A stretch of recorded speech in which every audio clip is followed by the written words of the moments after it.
Wondered about the history of aviation in America? It seems out of pocket, but if this thought has ever crossed your mind, then the answer is associated with the history of Pan Am. Pan Am is an aviation company you've probably only heard of or seen in the movies, and it is one of the largest company names in America. Or at least it was until 1991 when the company crashed. Unfortunately, Pan Am Airlines fell as quickly as it rose to fame. Would you like to know how that happened? This is the story of the rise and fall of Pan Am. We at Business Chronicles tell extraordinary business stories. Please subscribe to our channel to help us make more videos. Pan Am was founded in 1927 by three U.S. Army Air Corps officers, Henry Arnold, Carl Spaatz, and John Jouett. The officers intended for their aviation company to provide only airmail services between Key West, Florida and Havana, Cuba, therefore becoming America's first scheduled international flight. The following year, when the prospects of the company became clear, the reins of leadership were taken on by Juan Trippe, a serial entrepreneur and an aviation enthusiast. Like the visionary he was, Trippe made it his purpose to improve Pan Am, and by doing so, he pushed the company into some of its greatest achievements. Trippe's first project in the 1930s was to upgrade the company from just airmail services to passenger services as well. So with him in charge, the airline purchased a fleet of flying boats, the most advanced air travel vehicles available at the time. Flying boats were convenient as well because they could land on water, and airports then didn't have large concrete runways anyway. At first, Pan Am focused on transporting people between Havana and Key West, a route they had already mastered for years. Initially, people were skeptical about entering a flying vehicle and were worried about the dangers of trying something new and extraordinary. But a certain Bacardi-sponsored campaign gave a lot of people reasons to take the risk. The ad convinced people to fly from the US, where there was alcohol prohibition, to Cuba, where everyone could drink to their heart's content. Hundreds of Americans took this chance to fly to Cuba, and just like that, the airline's network steadily increased. During the 1930s, Pan Am focused on establishing travel routes between Central and South America.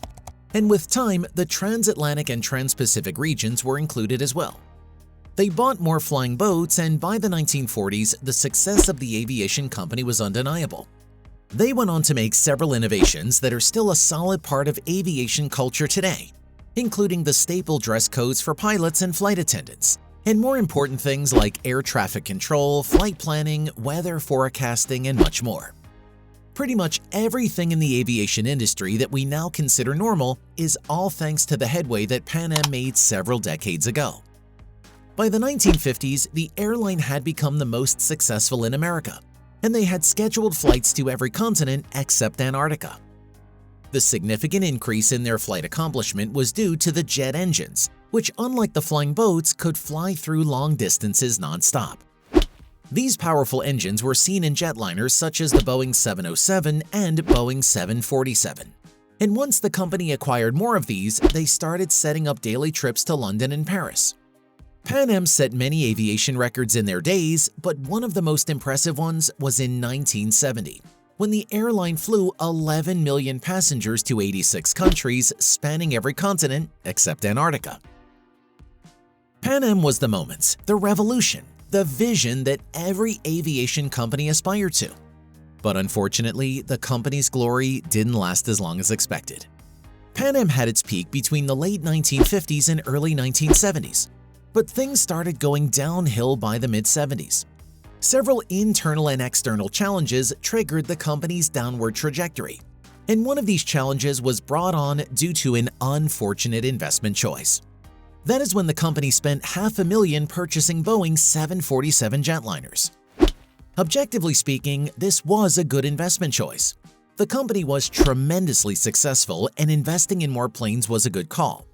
But this expensive investment shot massive holes in the company's safety blanket.